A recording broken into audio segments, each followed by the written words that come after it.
life forward in the most positive way using astrology? Then let's talk about the astrological patterns for November 2015. The first 8 days of November, we have the Sun in Scorpio and Mercury in Scorpio working together. Now the Sun and Mercury will be very strong for actually the first 19 days of Scorpio. However, the first 8 days, they will be particularly emotional and deep and profound, and our intellectual energy and our thought process may flow more towards wanting to do deep, profound, investigative work, really thinking about our passion, thinking about where we want to transform, and it may feel a little inward for the first 8 days. But that changes because starting on November 8th, Venus moves into Libra, and then on the 12th, Mars enters Libra, and that changes the dynamic pretty drastically because it adds a little bit lighter energy and definitely more social. Now, the time frame when Venus is in Libra, which starts on the 8th and lasts the entire month, you may feel a very strong urge to create beauty, to socialize, maybe to change the colors in your house or move things around, make something beautiful, because that's the Venus in Libra dynamic.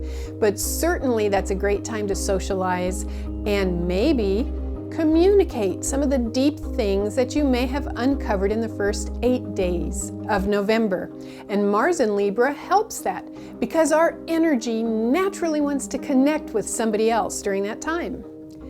The peak of all of that deep, profound Scorpio energy will probably be right around the 11th of November when we have the new moon.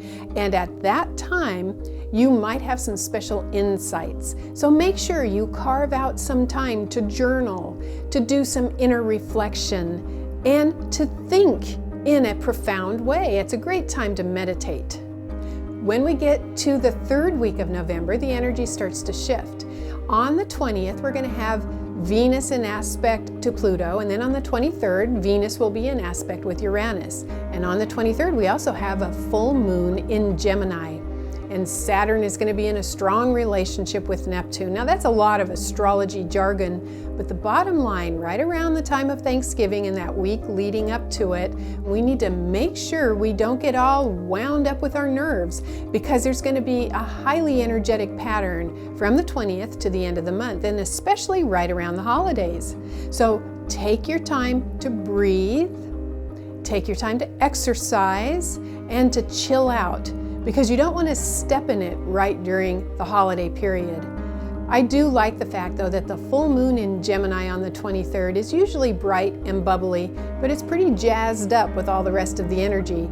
So make sure that you're taking your time to be self-aware and to breathe.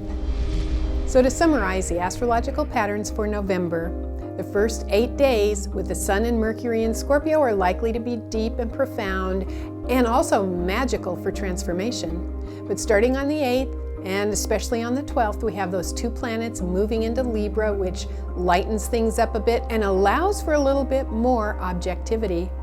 But then when we get to the 3rd week, that's when we have that highly energized time frame socially, and we need to manage our energy well, and that sort of peaks out at that full moon in Gemini.